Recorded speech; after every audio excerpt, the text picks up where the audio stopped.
graduation ni Brother Marvin. At may honor sa Brother Marvin. Pinakamasipag. And then, may honor, nag-aral ka. Honor student. Magaling natin lalo. At talaga kita po naman yun. Nagkakatiwalaan na sila Pastor Tan. Gusto mo kunin, gusto nga kunin eh. Kaya hindi ka namimigay mo yun. Sa bukas po yan, salamat sa Lord at nakapag-graduate na ulit. Amen? At kita natin naman na ginagamit si Marvin ng Panginoon.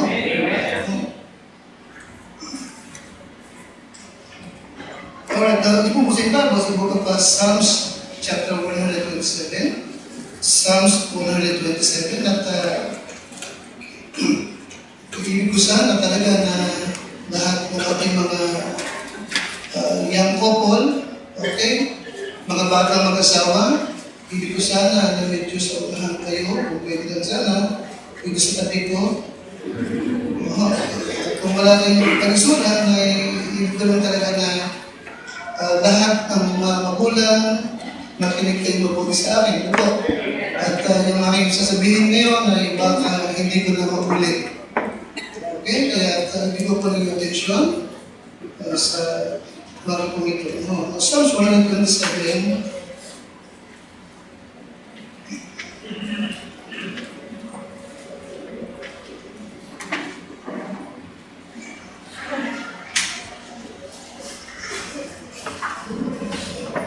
Especially mo, may mga anak po na video pa. Hindi ko po nangingin po na talagang matamang atensyon yung umaga.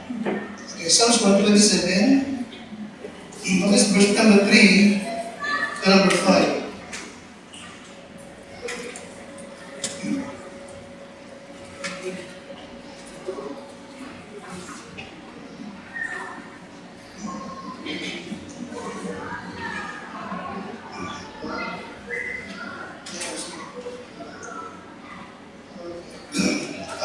May nakatingin sa akin, titigil po na ako sa dali.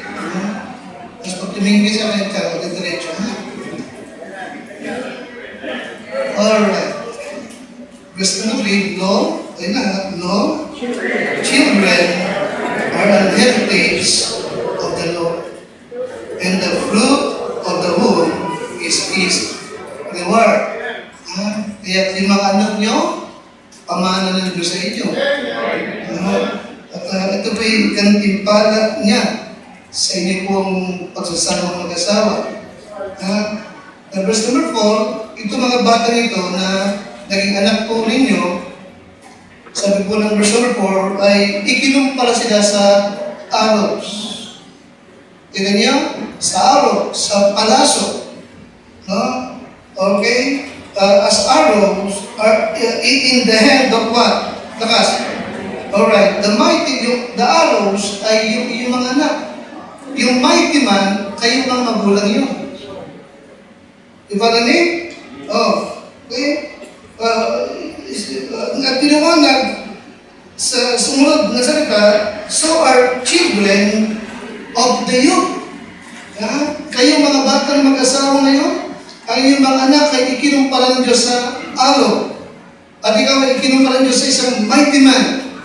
Na yung araw ay hindi ito nabibili during the Old Testament times.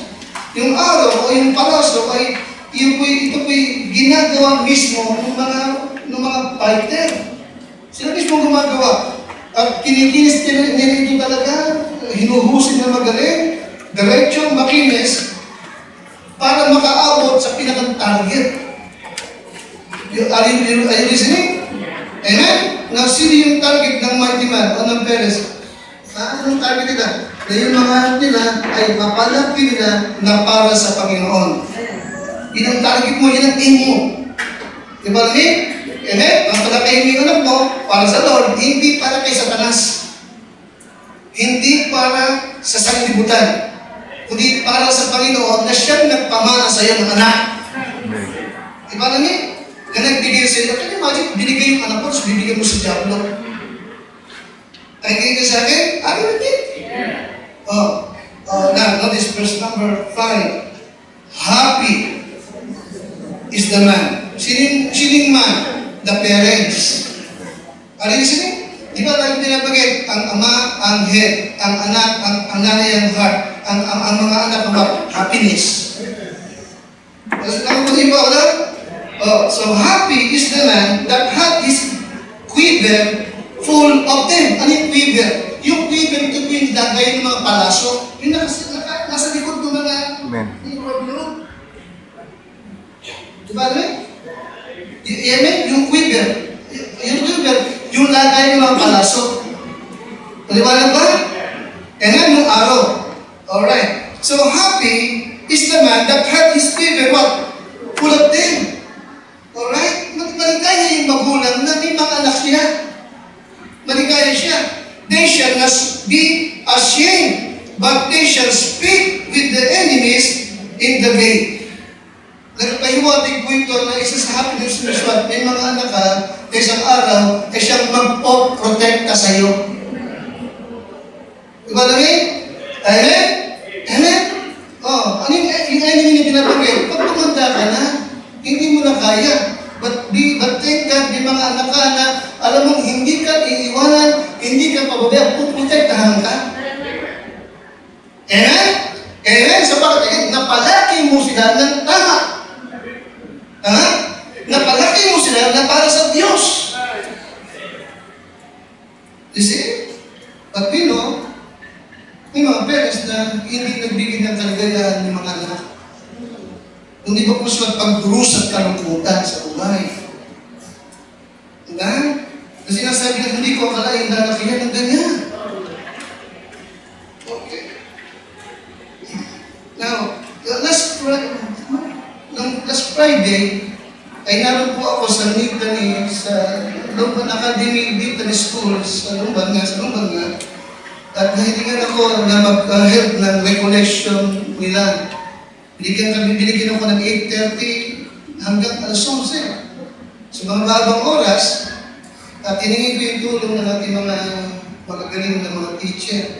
You know, ako in-invite to preach 2 hours. Pero ang ginawa ko ay isinan ko yung mga teachers natin na available. Si Anna, si Kimberly, si Sherilyn, sino ba? Sino ka na sa'yo? Sinama ko sila, no? At para i-divide yung mga grupo ng mga estudyante at nabigyan ko ng lesson na ituturo nila. And then after that, nung nag-merienda kami kabilang, napansin namin, no? Sa mga bata nito na tinuturuan namin ay karamihan nung binabagit namin na God knows your situation, yung mga bata na umiiyak. Nag-iiyak sila na parang ngayon lamang nila na naunawaan na meron pa na ang Diyos pala'y nakatingin sa kanila at pinagmamalasakitan sila. Isa yun ang kanilang nakita na sitwasyon ng mga bata na ito. No? At not only that, isang bagay na pansin pa ng mga teacher natin ay itong mga bata nito, marami sa kanila ay problematic agad. Kaya marami sa mga bata nito ay problematic agad pag napagsabihan lang. Sobrang maramdamin na ang kanilang pakiramdam hindi naunawaan ang kanilang damdamin. Sabi nila, konting kompronta lang ay parang bang ginadjust na daw agad sila ang kanilang pagkatao. At parang bang napakabigat sila ikinokorek. Sabi ng isang teacher naman, napansin ko, ang focus nila kaya yung kanilang self. Okay? Ibig nila, lagi silang inuunawa, pero yung magulang hindi nila naunawaan. Right. Alright? Okay? Gusto lagi nila ay inuuna sila. At ang kanilang damdamin ay parang bang they are alone. Wala nagang masakit. No? At papunta namin doon, nakita ko yung bahay ng isang dating pinupuntahan ko na nakadalo. Bata din mag-asawa. May iliping anak, yung kanilang anak na panganay, itsura yung anak ng panganay. Pero sabi ko, tigas na mo ng bata ko yung anak niya, hindi namin ma-correct. Hindi namin mapagsabi sa pag natatakot kami, baka lalong magloko. Kung bagay, magulang ka, alam mong mali ang ginagawa niya, alam mo, pero hindi mo maitama sapagat natatakot kang baka lalong magloko. Eh, loko-loko na. Okay? Now, at sabi ng isang teacher sa atin, ito yung resulta ng popular na filosofya ngayon na tinatawag na gentle parenting. Gentle parenting. Now, huwag natin kakaroon ng mga magulang. Children are an heritage of the Lord. Na-entitled.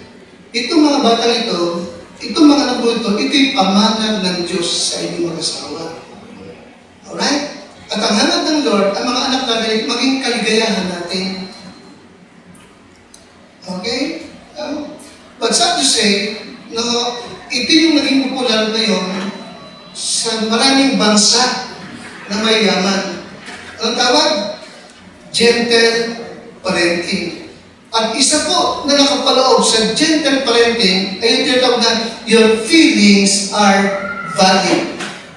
Ulitin po ito your feelings are valid. Ano man ang nararamdaman mo, walang masama dito, natural yan. Alright? Now, what is gentle parenting? What is gentle parenting? Now, kinuha ko sa Tagalog, ano po? Gentle, tatlo yung nakuha kong definition nila, pero isa lang yung pinagaling nila eh. Pero may mga definition sila. Kinuha ko yun. Gentle parenting ay isang paraang nakabatay sa ebidensya na nakatuon sa empathy. Okay? Respeto, ano siya? Pangalawas, pagkunawa, at pagtatakda ng malinaw na hangganan ng walang kasamang parusa or punishment. Now, ipagpapano ko, yung ating anak, pinapalo natin, hindi parusa tawag doon. You follow me, Kirsa? You follow me? Sa King James Bible, ang tawag doon, chastisement. Chastisement means training. Are you listening? Amen. Amen? Pag yung anak mo yung nagmura, namupit, no? Pinalo mo na hindi mo naman, pinalo mo siya na hindi pagalit, kundi ikinokorek mo siya. Listen, hindi siya pinaparusahan. Ikinokorek mo siya para magpubulit. Amen. Sapagat hindi mo siya gustong lumaki magnanakaw. Amen. Diba alam niya siya? Amen? Yung ikinokulong, binibitay yun, parusa. Pero hindi mo binibitay ang anak mo. Kinokorek mo siya. Okay? Listen. Malinaw sa hangganan ng walang kasamang parusa. Okay? At nakapaloob dito, ang pagkilala sa emosyon. Alright? Nakikita ko na galit ka. Alright? Pangalawa, pagtatakda ng hangganan, no? Pagtatakda ng hangganan. Alright? Okay? Okay. Hindi tama ang manakit. Anak. Alright? At pagbibigay ng pagpipilian. Halimbawa, is what? Yung anak mo, pinapalo ka. Okay? Sinisigawan ka. No? Alright? Ginilatabanan ka. Okay? Ang turo sa gentle paliwag. Okay, anak, alam kong galit ka. Hindi tanong sinasaktan mo ako. Masakit, anak.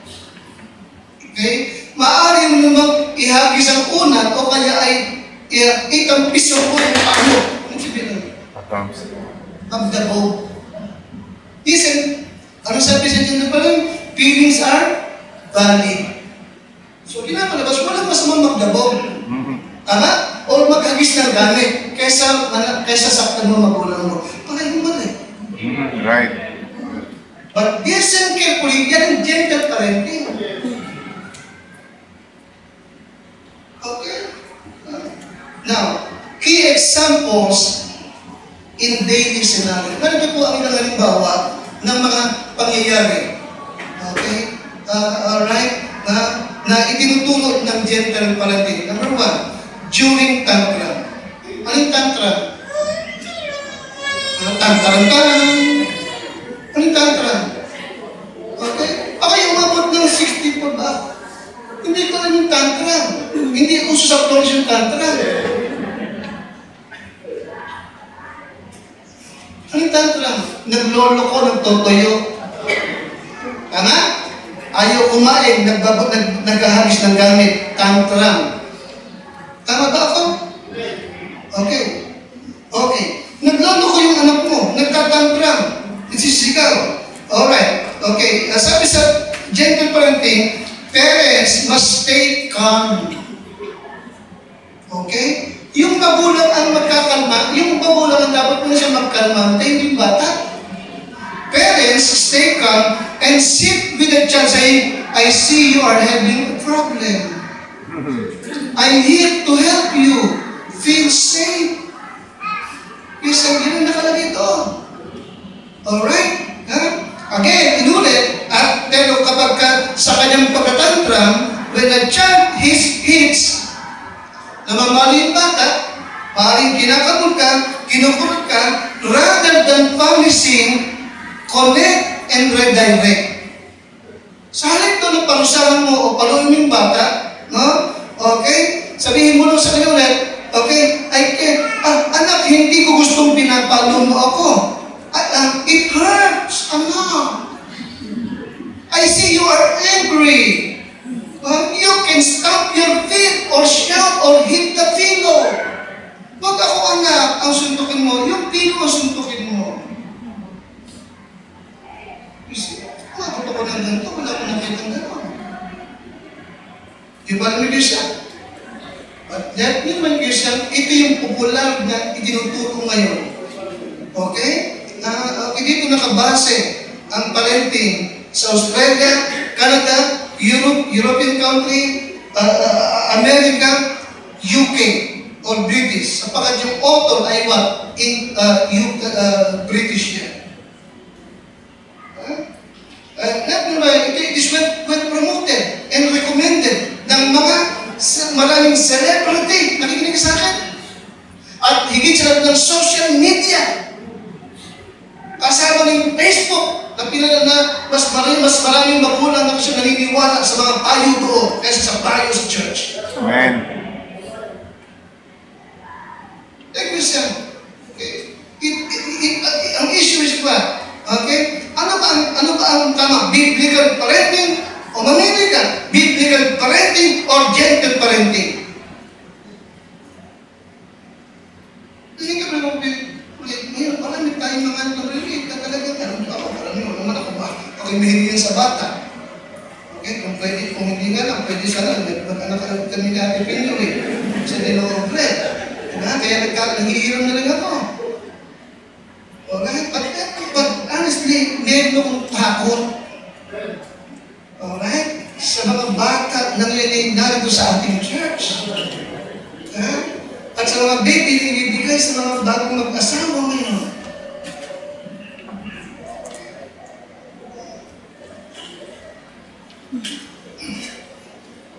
And then, another scenario.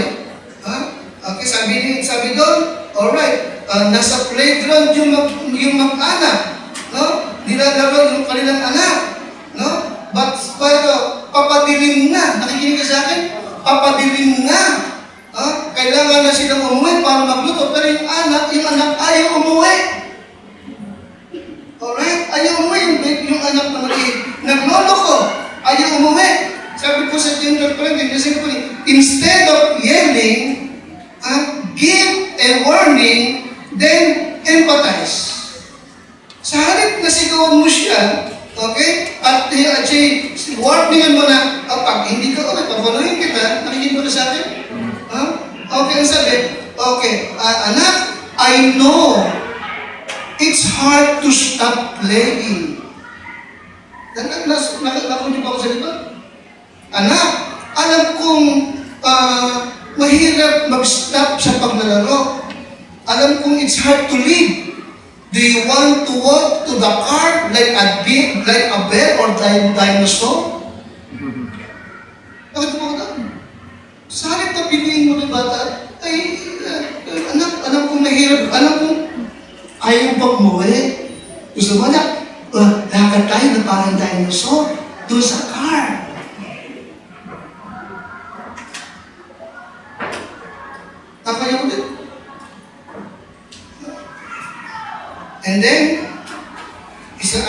senaryo. Nakikinig ba kayo sa akin? Amen.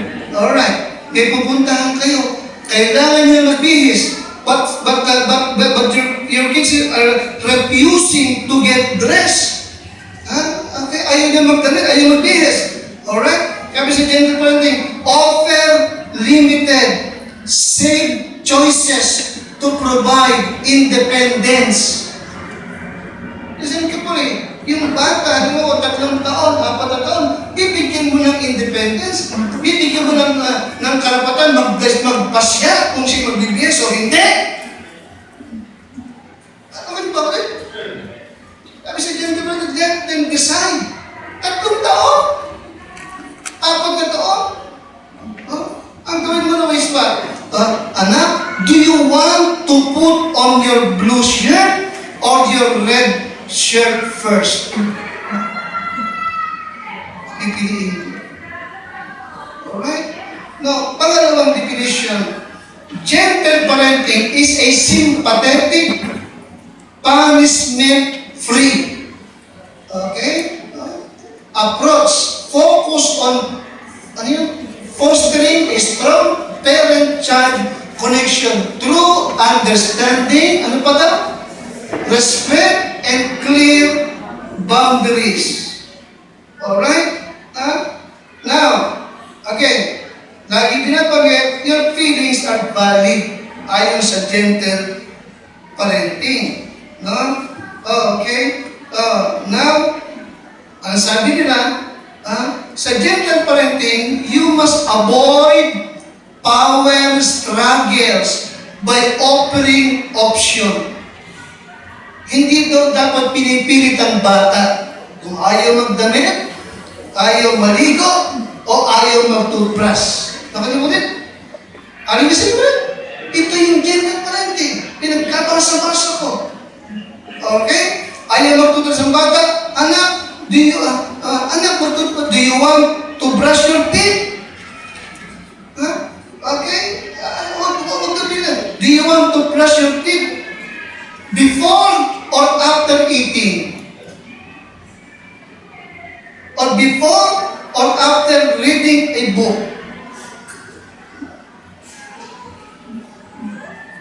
That's gentle parenting question. Okay? Napopular sa maraming bansa. At lagi sinasabi, your feelings are valid. It means that all emotion, okay?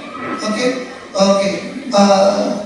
Your feelings are valid means that all emotions, anger, sadness, fear, or joy are okay. It's real and deserve respect even if they are uncomfortable. Listen ka po, Christian.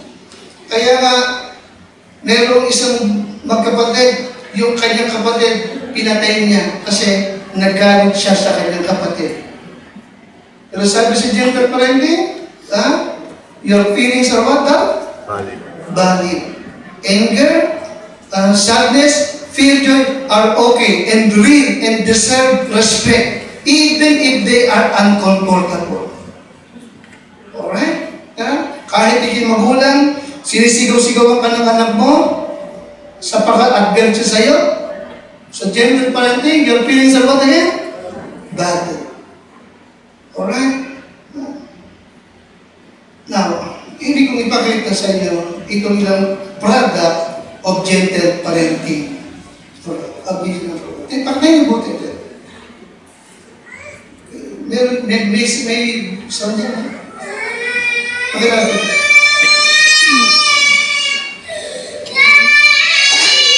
You can pick up that whole thing.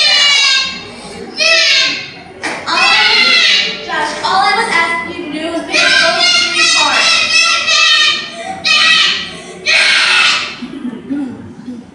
All I asked you to do was pick up those 3 parts, and you said, how do you pick up the whole thing? You can pick up the whole thing now. Kalmante rin natin. You don't get to watch TV. No.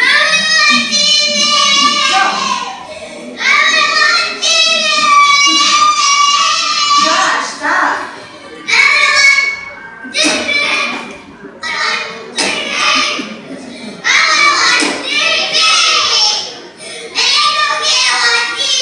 Yeah, because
brutally murdering their girlfriends for no reason to Na ito po yung mga kabataan, nakakulong sila ngayon. These 16 teenagers are set to spend long years in a high-security prison. Number 1, 18-year-old Riley Tolliver.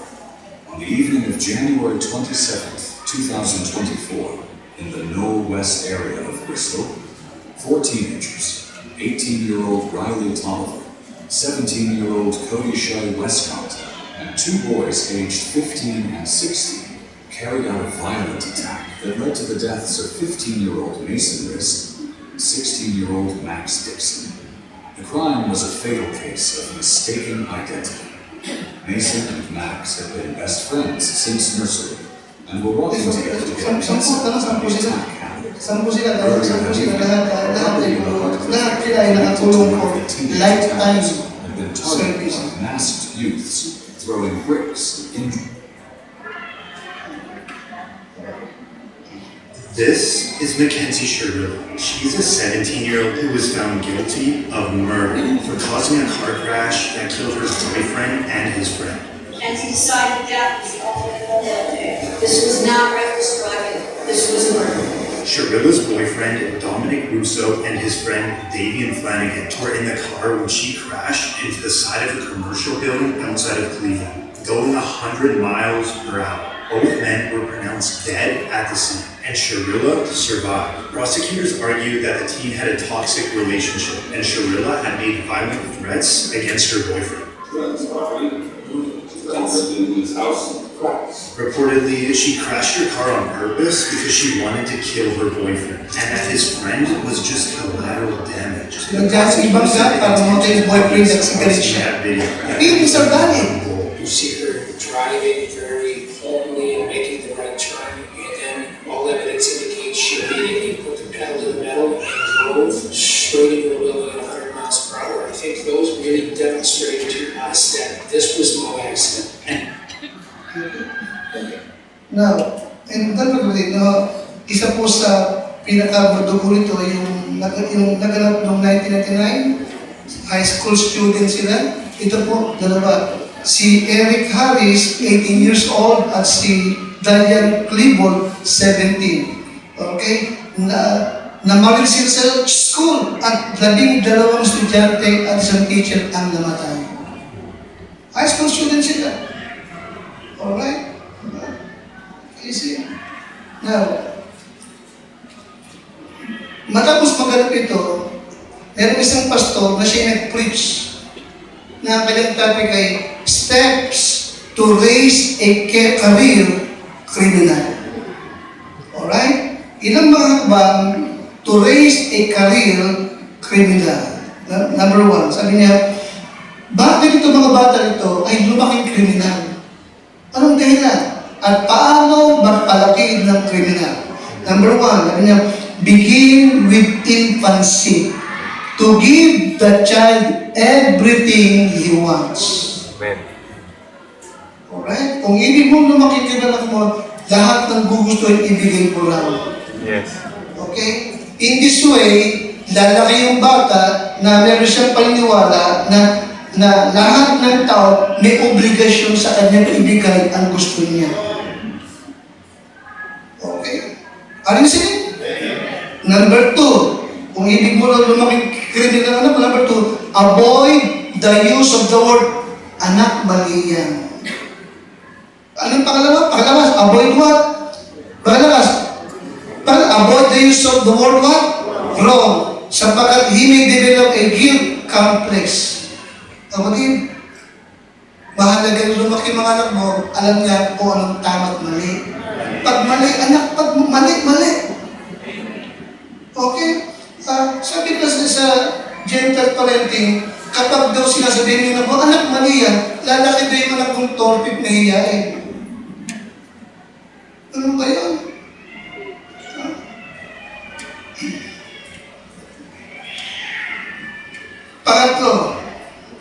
Pangatlo, pick up everything he leaves lying around the house. Lahat ng ikinakalat niya, ikaw ang dumungkot. Ang ibig ba sabi? Do everything for him. so that he will be experienced in throwing the responsibility to others. Alright? Okay. Kinuha ko lang nila. Pang-apat. Nakuha niyo ba? Okay. Kung hindi mo lumaki siyang salbahin, loko-loko, pang-apat. Take his part against neighbors or teachers.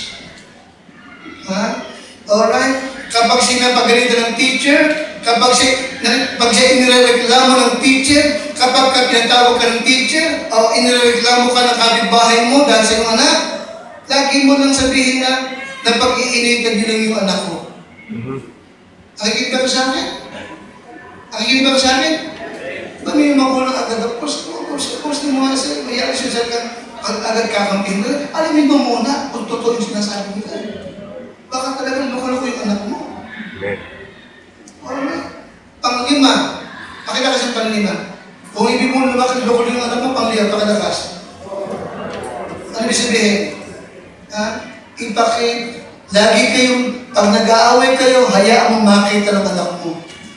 Quarrel frequently in the presence of your child. Alright? Pang-anim.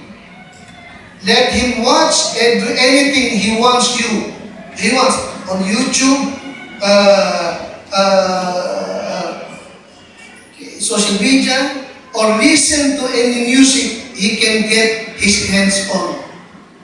Alam mo yung dalawang mass murderer, yung dalawang pinakita ko, sila po yung lumaki na meron sarili mga kanilang computer. At nakita ng mga FBI na yung mga paborito nila ng pinanonood at Moto, Born to Kill, at yung kanilang laging pinanonood na yung mga labanang parang Dota. Pumapatay ng maraming tao. Okay? Let him watch anything he wants on YouTube or listen to any music he can get. Be careful. Ano yung sabihin? Ano yung sabihin? Be careful on okay. May mga magulang na masyado kang naingat sa mga gamit na mali na pag-ip yung mga magulang kasi na kahit yung pagbaligo ng anak ay Wilkins pa. O Salvi. True. Diba? Okay. Laging linis ka. Pero yung mind ng anak mo, puro garbage ang laman. Nakikinig ka sa akin?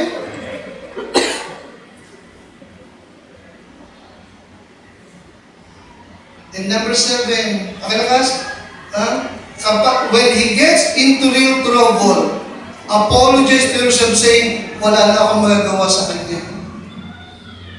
Okay. Naalala ko yung isang tatay na laging kinukumpin yung kanyang anak sa pastor niya. Sabi ng pastor sa sarili, ano kaya itong tatay na ito? Kung mag-complain sa kanyang anak, alam mo hindi niya anak. Kaya sa kanyang anak, gano'n. Pag pinagsasabihan ko naman na ito, gawin mo, ang lagi niyang katuloy, nagawa ko na yan. Ginagawa ko naman yan eh. Dahil ako magagawa sa kanya. Tumagingin tayo yung kanyang anak, dinukot, hanggang sa ngayon, hindi pa nakikita. Ano ba yung mga?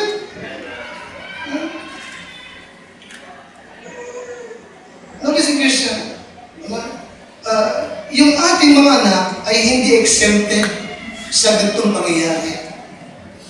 Ano yun? Pwede itong mangyari sa kanila. Pwede itong mangyari po sa atin. Kaya tayo nag-uusap ng ganito ngayong umaga. Alright?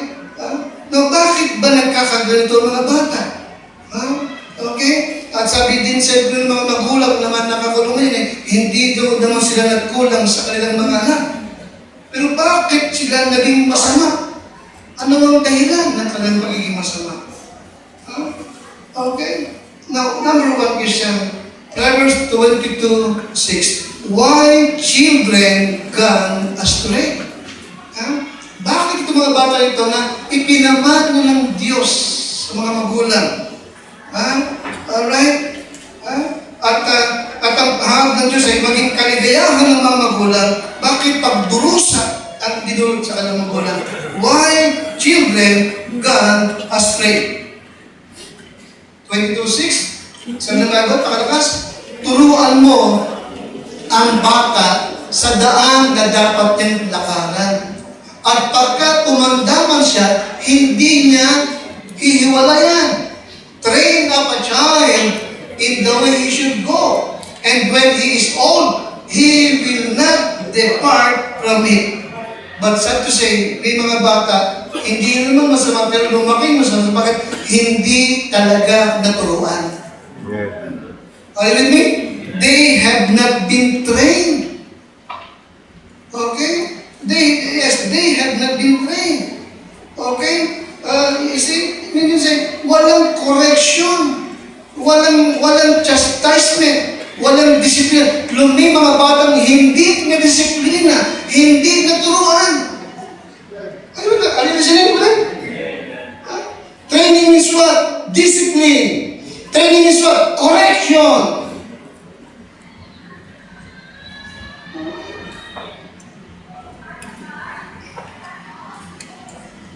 Okay, magkakabad kami.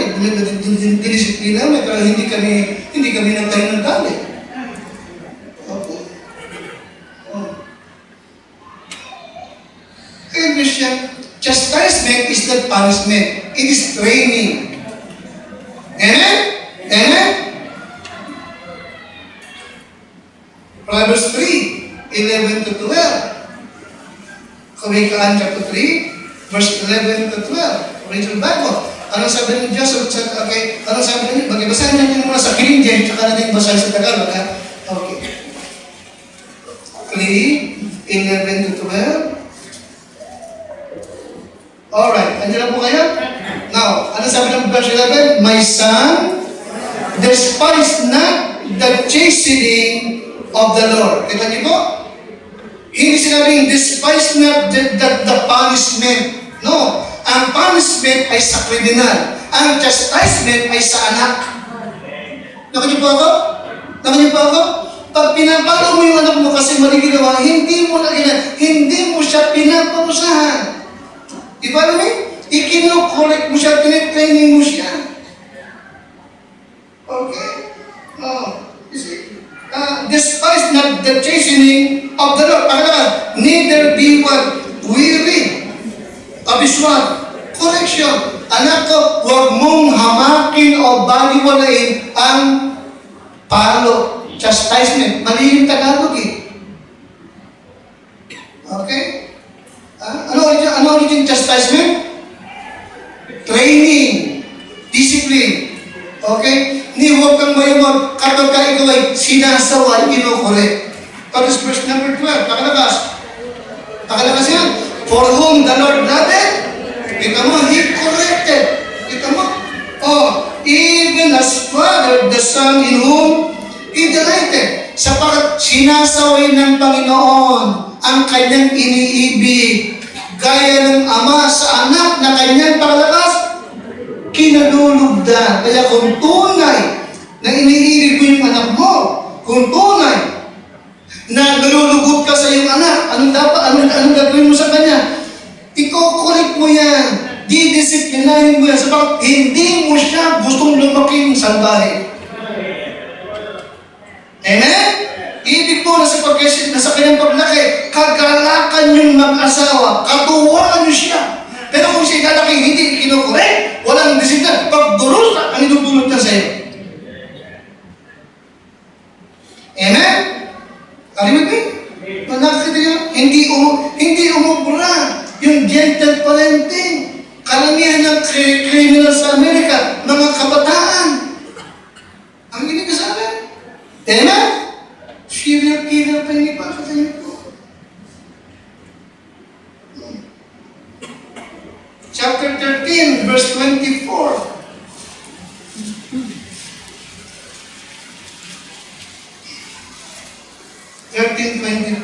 Alright.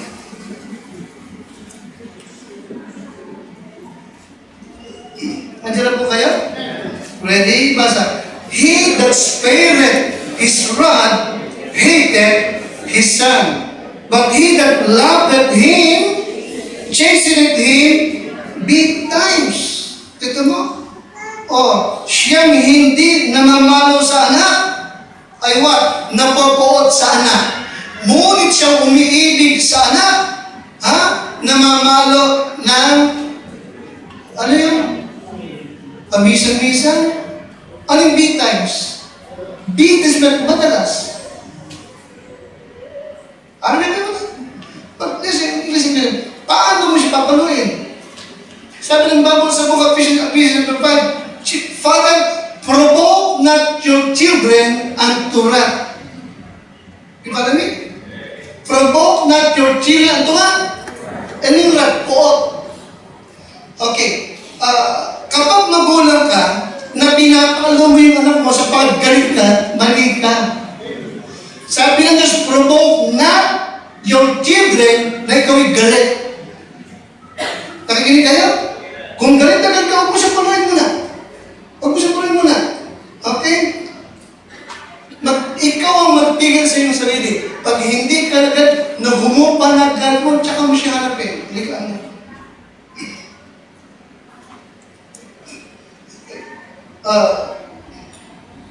Alright. Ano sabi ng teacher mo sa akin? Sinumbong ka?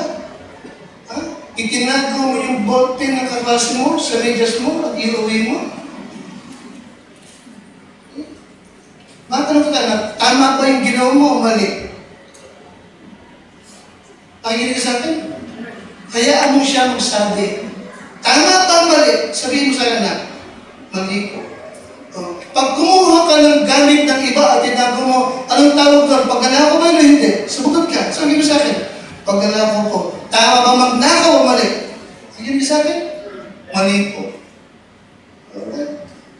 Dahil sa ganawa mo yan, mali na. Kasalanan yan. Dumapa ka. Tapos panuhin mo siya. Isara mo lahat ang pinto, bintana ng buhay mo. Ng bahay mo. Nakikinig kayo? Pinalo mo, paano mo papaluin? Anak ka ba? Salbahin ka. Hindi. Okay? Paluin mo siya, naramdam niya yung sakit. Para madala siya. Nakikinig kayo? Pero huwag sa ulo. Huwag sa likod. Saan mo siya papaluin? Sa anong parte ng katawan mo ang malaman? Yung mukha mo? Kaya ginawa ng Diyos yung puwet na malaman kasi yan talaga yan ang lugar ng paluan. Nakikinig ka sa akin? Paluin mo siya. Okay? Yung talagang nararamdaman niya. Nakikinig ka sa akin? Okay, now siyempre, may bata na inamba mo pa lang yung palo, nagsusunod ka, hindi ako makahinga. Hindi bakit napapalo? Baliw! Hindi pa namala po din. Hindi ako makahinga. Ruwan.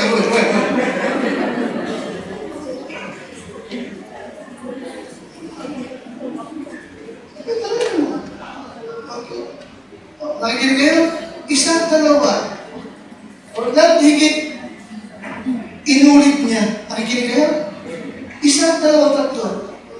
Yung talagang ramdam niya sa akin. Kasi magulan, oo, masakit sa akin.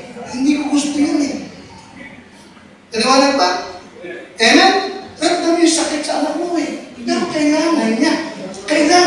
Hindi ikaw may kailangan, siya may kailangan.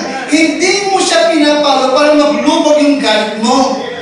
Tama? May mga magulang na, talagang kailangan, ay, salamat napalo ko na siya. Ay, naku. Naman, balik ka. Hindi mo siya pinalo mo siya para sa kanya ikabubuti. Pag namalo ka para maglubog ang loob mo, malaking kalakuhan ka. Aripin? Nasaktan siya. Okay, sabi niya sumigaw. Sumigaw. Huwag ka sumigaw. Sumisigaw pa rin. Paano? Tumingin ka! Pa! Huwag ka magtakot. Tinutulungan mo siyang mag-control ng kanyang sarili. Amen? Bata, kumain ka ito nabapal, kaya hindi ako nag- Ano baboy na kinakatay. listen, ulitin ko rin, bago mo siya i-correct, mahalaga, maliwanag na maliwanag sa kanyang lahat. Na mali yung kanyang ginawa at pinapalo mo siya sapagkat ibig mo siya itama. Hindi ka namamalo ko sa sapagkat galit ka lang. Namamalo ka sa pinapalo mo siya sapagkat itinutuwid mo siya. Tine-training mo siya. Ano ang lain niyo pagmamalo? Training. Correction. Ipakita sa kanyang mali ang ginawa mo, anak. Okay. But sad to say, itong mga bata na daw lumaki masama. Ano nila? They have not been what? Alright. Hindi na-train. Okay? Hindi ikinorek. Hindi na-disiplina. Alright? Huwag kang matakot sa sabihin sa anak mo kung mali ang ginagawa niya. Mahalagang alam niya kung mali at mahalagang alam niya kung ang tama. And listen, again, it is very important to teach them. It is very important to teach them. Okay? Anak, this is right, this is wrong, this is good, this is evil. Diba lagi? And there is consequence in doing wrong or evil. Mahalagang alam ng anak mo yan. Ito tama, ito mali. Ito maka-Diyos, ito maka-Satanas. Sa tuwing ang gagawin yung mali at evil, anak, meron niyang kapalit, merong consequence yan. Maliwanag ba sa akin, friend? Take a listen, this is biblical. Biblical yun. Bumalik ka sa Genesis 3, napakaliwanag. Parang maliwanag ba? Adan at Eva, lahat ng klaseng prutas sa halaman, malaya niyong makakain. Huwag lang yung nasa gitna. Nakikinig kayo? Nakikinig? Ito pwede, ito hindi. Tama ba ako? Lahat ng klaseng punong kahoy sa garden, you can freely eat. Huwag lang yung nasa gitna. Naliwanag ba? There is right, there is wrong. Huwag lang yung nasa gitna. Sapagkat sa oras na kinain yun, walang pagsalang kayo mamamatay. May consequence. Di ba naman? But let me remind you, sa gentle parenting, mali yung ating pinag-uusapan. Now, sino pakikinggan ko? Sino tama? Bible o kayo? Understand? Ayan mga demonyo, ito mga Diyos. Yun pa rin isa. Ano sabi sa gentle parenting? Let them decide. Kaya sa bandang huli, paglaki ng bata, no? Mali ito sabihin, ang anak ko yung babae, ito yung lalaki. Mali, let them decide. Hindi ba rin kung ang gender ang gusto niya? Ako. Yung mga bata yun yun, tayo nag-decide anong klaseng gatas. Enfamil or Cerelac. Gerber or asukal lang. Tama? Ikaw rin naman namili. Kung sino ang pwede ang gusto mo. Tama? Sapat ikaw nakakalam kung anong mabuti sa kanya. Ngayon si 3 o 4 o 7, hayaan mo mag-decide. Ano anak ang gusto mo? Babae ka, lalaki ka? Nakikinig, listen. Doon patungo ang gentle parenting. Kaya ang mga promote niya puro mga liberal. Okay? Puro LGBT. Right.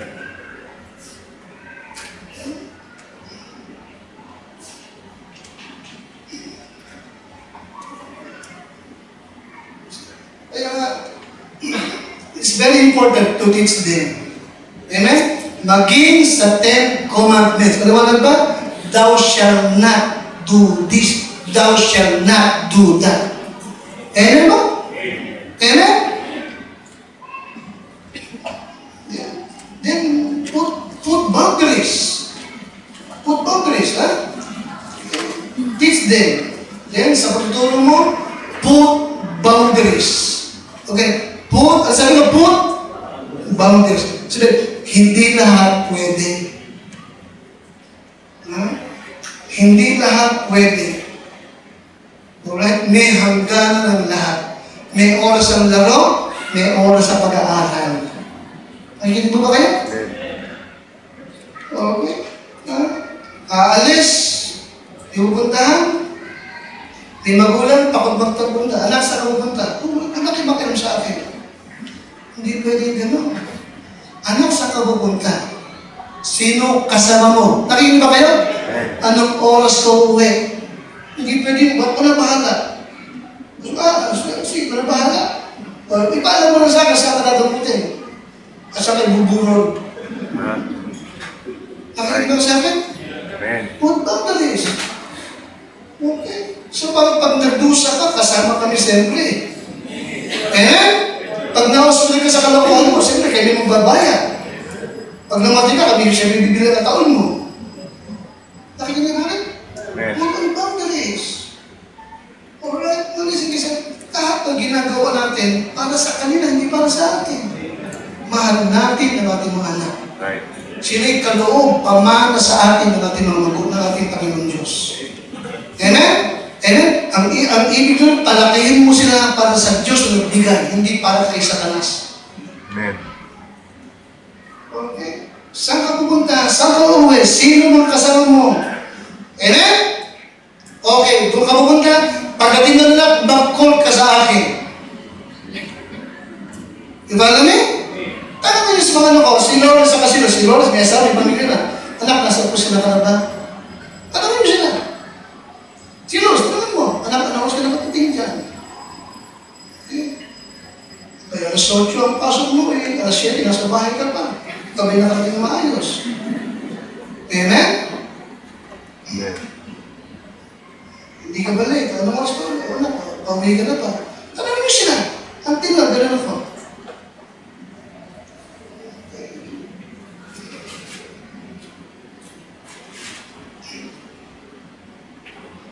Train them, encourage them.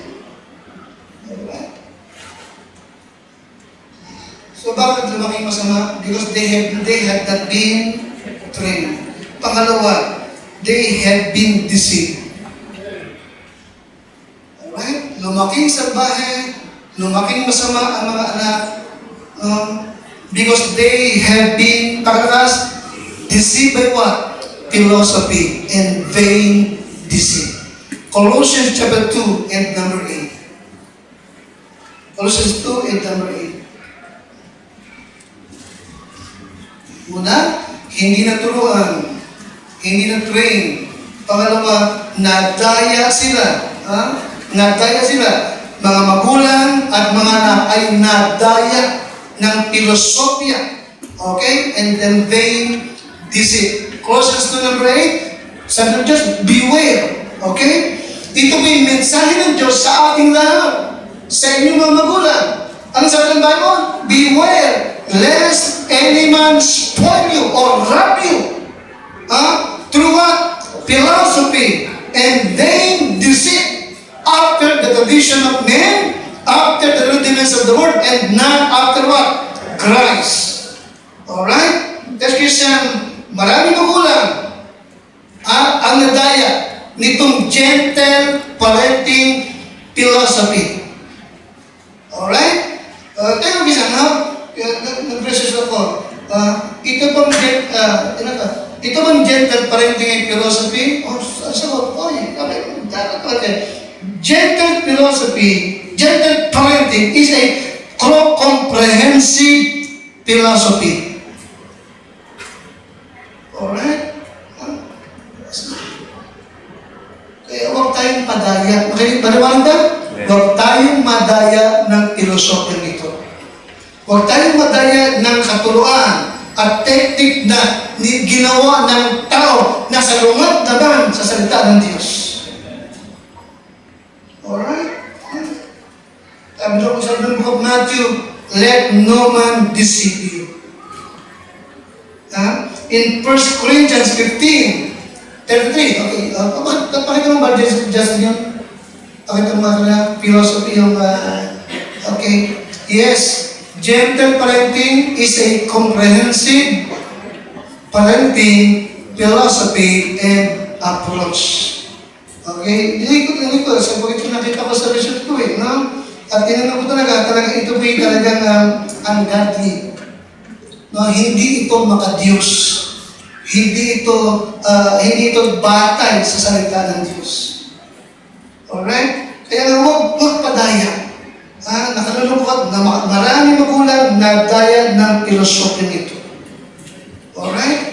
Ang dahilan ay sapagkat ito po'y inirekomenda ng maraming mga celebrity.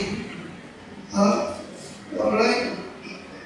In 1 Corinthians 15:33, the Bible says, "Be not deceived, evil communication corrupt good manners." Huwag kang madaya. Alright? Don't patronize this so-called expert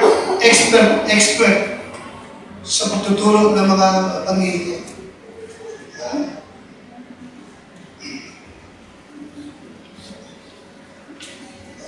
So, yung pangalawang dahilan, bakit lumaki masama yung mga bata? They have been what? Yes, they have been deceived by philosophy and being deceived. Okay? Alam niyo, isang bagay pa, talagang ang ibig ng Diyos tayo mga magulang ay very diligent. No? At yung bang mapagbantay talaga sa ating mga anak. Maliwanag ba? Amen? Amen? Maliwanag, di ba? Dahil itong mga bata ito is what? Pamana ng Diyos sa atin. Kaya talagang pakaingatan natin. Amen? Na huwag silang ma-influensya ng masama. Maliwanag ba? Wow. Alright? Ati silang palakihin na may pag-ibig sa Diyos, katapatan sa Diyos. Maliwanag ba? Amen? At interes at puso sa gawain ng ating Panginoon. Kaya huwag muli silang palakihin sa, huwag din silang palakihin sa computer at sa cellphone. Nakikinig sa atin? Napakapangit, napakagandang tignan yung mag-anak na namamasyal. Kahit talong yung kanilang anak na maliit. Napakagandang tignan nun para sa akin. Amen. Pinakakalungkot ngayon, maraming mga bata nasa, anong tawag yung tinutulak?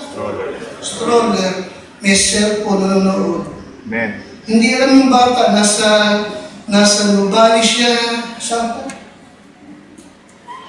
Sa Vista Mall, marami niya tanong sa rayon. Ano pa? Nasa Rockwell. Hindi alam yung bata, nasa Rockwell siya. Kasi nabi siya, nanonood siya.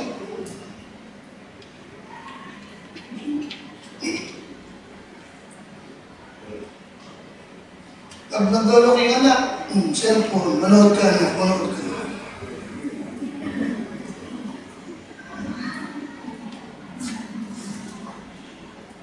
Ay,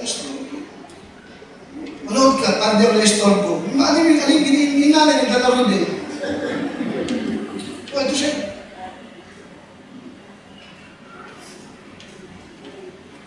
Hindi ko akalain na yung cellphone ay magiging babysitter.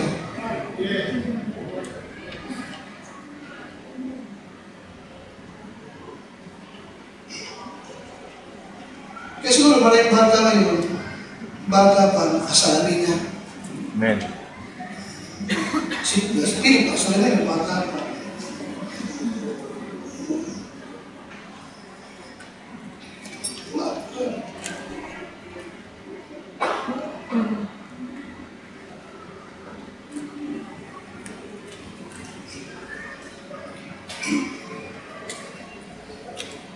Number 3, they have not learned the Bible.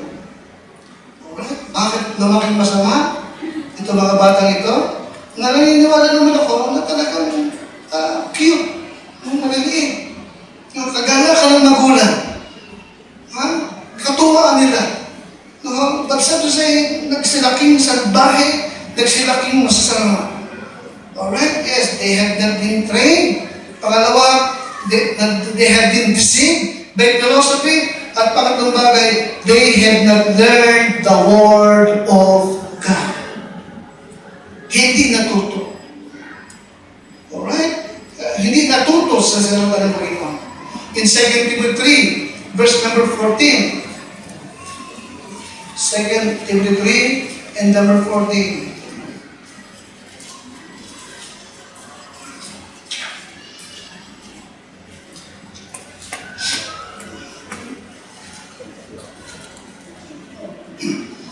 Alright, nandiyan na po kayo? Oh, sabi ni Pablo kay Timothy, but continue thou in the things which thou hast learned and hast been assured of, knowing of whom thou hast learned them, and that from a child thou hast known the holy scriptures, which are able to make thee wise unto salvation through faith which is in Christ Jesus. Nakita niyo po? Ito yung si Timothy ay natuto sa salita ng Panginoon, no? Mula pa nang siya'y maliit na bata, no? Sa pagitan ng kanyang nanay at ng kanyang lola. Nakita po? Nakita po? Now, according to verse 14 hanggang 15, natuto siya hindi lamang sa pagtuturo, nakikinig kayo? Sa pagtuturo ng ulo, kundi ba? Sa magandang halimbawa na kanyang nakita sa kanyang nanay at kanyang lola. Ayan, Krishna. Kaya nga, huwag natin isipin ng magulang na yung once a week, every Sunday sa Sunday school ay sapat na. Hindi. Nakikinig kayo? Ang church ay taga-suporta lamang sa inyo. Ang pangunahing aral na makatanggap dapat ng mga anak nyo ay higit na mas marami sa bahay nyo mismo. Sa mga magulang. Amen? Ayun siya? Na nagtuturo at nagpapakita sa kanya ng magandang halimbawa. Nakikinig kayo ba? Ayun kaya importante kayo mga magulang. Ibigin lumaking may takutan sa Diyos ang mga anak nyo, unang makita sa inyo. Ibigin lumaki yung mga anak nyo, mga responsableng Kristiyano, makikita responsableng Kristiyano ka. Nakikinig kayo? Amen? Mga magulang, higit sila, kayong mga ama ng tahanan. Kayo ang pangunahing mahalaga makita ng inyong anak na nagmatapag at nananalangin at nagbabasa at umiibig sa salita ng Diyos. Yung una. Yung pangalawa na sinanay. Kaya hindi naging mahirap kay Timothy ang paglaking may takot sa Diyos at naging pastor pa. Tama? Bakit? Sapagkat nakita niya sa kanyang nanay, sa kanyang lola at nanay. Ayun isa. Na naging magandang halimbawa at nagturo sa kanya ng salita ng Panginoon.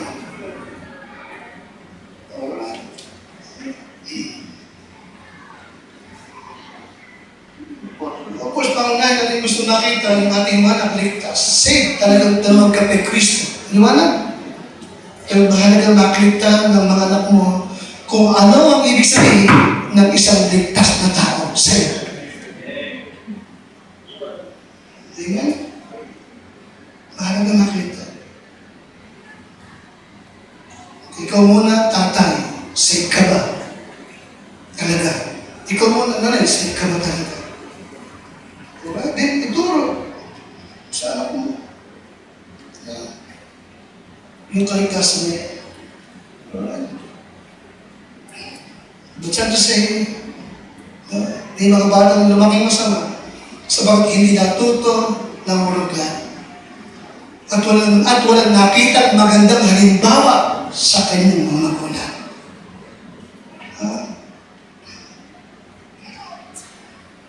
Deuteronomy chapter 13, 15. Sundan niyo po.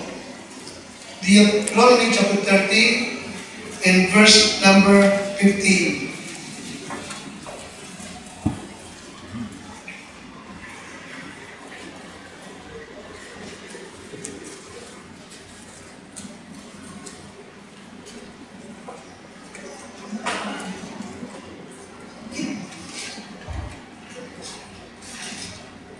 The verse number 15.